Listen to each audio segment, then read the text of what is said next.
বাউল গানের আশেকানগণ সকলের প্রতি আমার সালাম। আসসালামু আলাইকুম ওয়া রাহমাতুল্লাহি ওয়া বারাকাতুহু। উপস্থিত আজকের এই বাউল বিচার গানের সম্মানিত সভাপতি আমার বন্ধুবর জনাব মোহাম্মদ শাহিন মোল্লা, তারপর উপস্থিত আছেন আমার আরেক বন্ধু আনোয়ার ভাই, অনেকে উপস্থিত। এই যে ফালুসার বক্তা আমার আরেক ভাই আছেন, উনি তো অনেক প্রিয়। আমি উপস্থাপনার মধ্যে সম্বোধন দিয়ে সময় নষ্ট করতে চাই না। আমি সংক্ষিপ্ত বলার জন্য উপস্থাপকে বলছি, কিন্তু নিজ থেকে বলছে যে একটু বিস্তারিত বলবেন, আপনার পরে আর বক্তা নাই, এক দুজন আছে। সেই সুবাদে সার্বিক বিষয়টা একটু আলোচনা করার জন্য আমাকে বলা হয়েছে। একটু সময় আমি নিব, তবে বেশি না। আপনাদের মন বিরক্ত হবে ততটুকু নিব না। শিল্পী আসলে চলে যাবে, ততক্ষণ তো আপনাদের থাকতে হবে। আজকের যার নামে অনুষ্ঠান, শাহ সুফি মোহাম্মদ ইসলামউদ্দিন সত্যবাদী চিশতি নিজামী সাহেবের দ্বিতীয় বার্ষিক পবিত্র উরস মোবারকের এই ব্যবস্থা করতে গত বছর উনি আপনাদেরকে মনোরঞ্জন করার জন্য যে পরিশ্রম করছে, আপনারা তাতে অভিজ্ঞতা নিছেন যে একটা গান করলে কতটুকু কষ্ট হয়। আর যারা করে, যেমন যে ফালসর ভক্ত আমার ভাই, উনি জানে কত কষ্ট। প্রতি মাসেই একটা অনুষ্ঠান করে ওনারা, আমরা বছরও একটা করতে পারি না।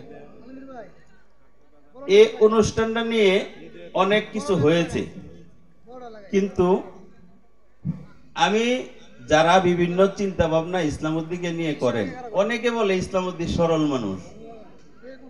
একবার কি কেউ ভেবেছেন যে বেলাবো থানার কোন গ্রামের কয়টা ছেলে বা কোন ইউনিয়নের কয়টা ছেলে ঢাকা ইউনিভার্সিটিতে লেখাপড়া করে? একবার কি কেউ এটা ভাবছেন? এই বাংলাদেশের যত জজ, ব্যারিস্টার, মন্ত্রী, মিনিস্টার, নেতা, নেত্রী হয়, সবাই ঢাকা ইউনিভার্সিটির স্টুডেন্ট, সবাই ঢাকা ইউনিভার্সিটির স্টুডেন্ট। সে সর্বোচ্চ বিদ্যাপীঠ থেকে লেখাপড়া করেছে আমাদেরই সন্তান ইসলামউদ্দিন। তার জ্ঞানের পরিধি যে কত গভীর, এটা আমি তার সাথে নিরিবিলি কিছুদিন সময় দিয়েছি। যারা ফেসবুক দেখেন দেখতে পারছেন, অনেক সময় অনেক কথা বলছি। আমরা যে কয়দিন কাছাকাছি ছিলাম, সে কয়দিন কিন্তু দেখা গেছে। সে অভিজ্ঞতা থেকে বলছি, ইসলামউদ্দিনকে, আমাকে, আপনাকে, সকল এলাকাতেই, প্রত্যেকের স্থানীয় এলাকাতে একটা মানুষের মূল্যায়ন প্রকৃতপক্ষে হয় না। আর না হওয়ার ত্রুটি যারা করে না তাদের না, এটা আমাদের। যাদেরকে করে না তাদের এই ত্রুটিটা। কিভাবে? আমি ছোট থেকে বড় হয়েছি এই গ্রামে, ইসলামউদ্দিন ছোট থেকে বড় হয়েছে এই গ্রামে। কারোর সাথে একদিন কথা কাটাকাটি হয়েছে, কারোর সাথে জমি নিয়ে ঝগড়া হয়েছে। ইসলামউদ্দিনের সুব্যবহার এবং অল্প হইলেও কুব্যবহার এই এলাকার মানুষরা জানেন, কিন্তু আমি দূরে থেকে কিন্তু শুধু সুব্যবহারই জানি। আমি আজকে এখানে আসছি, সবাই বলবেন যে লোকটা আসছে কথা বলছে, হয়তো ভালো নয়তো মন্দ। আমি এখানে খারাপ কিছু করতে পারবো না, কারণ মানুষ যখন তার নিজ অবস্থান থেকে দূরে যত বেশি যা, তত তার সাথে তার সুব্যবহার যা, প্রত্যেকের বেলা। সেই সুবাদে আমি জানি ইসলামউদ্দিন কিরকম জ্ঞানের মানুষ, কি ধরনের গভীরতার জ্ঞান তার মধ্যে আছে। আমি আপনাদেরকে বলছি কথাটা, বিশ্বাস করার দায়িত্ব আপনাদের। আরেকটা কথা বলবো, একজন ইমানদারের কাজ সকলের কথা বিশ্বাস করা। যে মিথ্যা বলছে তারটাও বিশ্বাস করতে হবে। বিশ্বাস করাই হচ্ছে ইমানদারের কাজ। এখন সে যদি মিথ্যা বলে, তার বেঈমানির জন্য বিচার হবে তার, কিন্তু ইমানদারের দায়িত্ব বিশ্বাস করা। আমি বলছি, বিশ্বাস করার দায়িত্ব আপনাদের, ইসলামউদ্দিন সম্বন্ধে যতটুকু বলছি। আর যারা এই অনুষ্ঠানটা নিয়ে বিভিন্ন কারণে কারোর সাথে যোগাযোগ করার সময় পাই না, ইসলামউদ্দিন সবাইকে রিফ্লেক্টের নাম দেওয়ার সুযোগ হয় না। আমার নাম তো নাই, আমি আসছি না, কি হয়েছে? এরকম অনেক ত্রুটি বিচ্যুতি থাকতে পারে। একটা কাজ যে করব তার ত্রুটি হবে। আপনারা যারা এখানে আইসা বক্তব্য দিচ্ছেন না, তাদের কথাতে কোনো ভুল নাই। আমি যদি একটা ভুল করি, সাথে সাথে আপনারা এটা বিচার করে ধরবেন যে এই কথাটা বলছেন কেন, সবাই দেখবেন উঠে যাবেন, এমন কথা আছে। ত্রুটি বিচ্যুতি মানুষের থাকতে পারে। আর এলাকার সন্তান হিসেবে একজন শিক্ষিত, সচেতন এবং জনপ্রিয় একটা ছেলে সে। সমস্ত বেলাবো থানাতে না, আমাদের নরসিংদী ডিস্ট্রিক্টে না, বাহিরের অনেক লোক ইসলামের দিকে বিশ্বাস করে। প্রবাসীরা দেখেন ইসলামের দিকে একটা পোস্ট দিলে কিভাবে এটার মধ্যে কমেন্টস করে। সবচেয়ে বেশি ভালোবাসে প্রবাসীরা, কারণ প্রবাসীদের তো যারা কর্ম করে, প্রকৃতপক্ষে যে কর্ম করে তার তো আরেকজনের বদনাম করার সুযোগই নাই। তার কর্মেই তো তার দিন শেষ, তার তো রুটিন করা কিভাবে চলবো। আমি ইচ্ছা করলে ওই খালেদা জিয়ার সাথে এখন যদি বলি যে আমি কথা কইম সম্ভব, কিন্তু সাধারণ একটা মানুষের কাছে সম্ভব, আর ওনার কাছে যাওয়া আমার অসম্ভব। ওনার অনেক রুটিন আছে। যে কর্ম করে তার আরেকজনের কথা বলার সময় সুযোগ নাই, তাকেই সে নিজে বিচার করে শেষ করতে পারে না। ভুল অনেক ধরনের, সুতার মতো ভুলও আছে, আর এই ভুলের জন্য অনেক ক্ষতি হয়ে যায় ভুলটা যদি শুদ্ধভাবে বোঝা না হয়।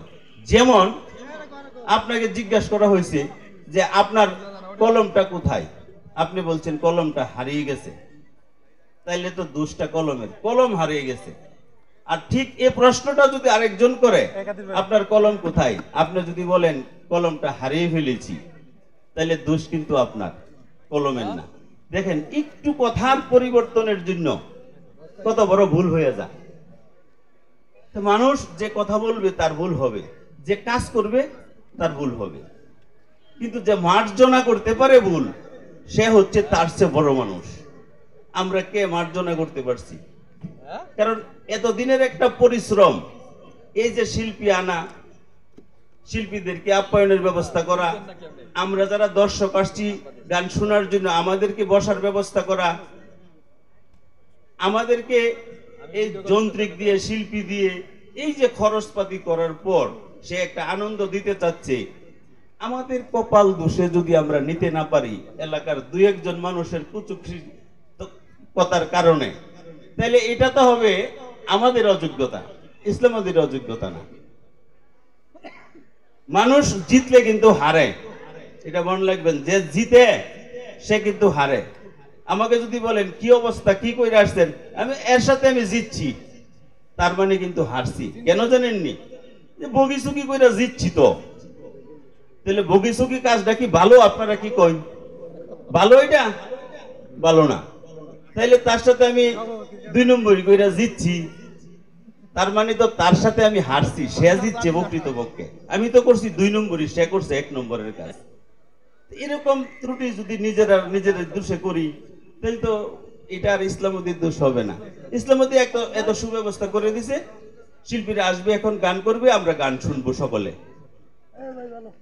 এখন আমরা আমাদের একটু হিংস্রতা, একটু হিংসা, একটু নিন্দা, একটু গর্ববোধতার কারণে যদি আমরা তার এটা নষ্ট করে দেই, তাহলে তো আমি আমার বিবেকের সাথে চুরি করলাম,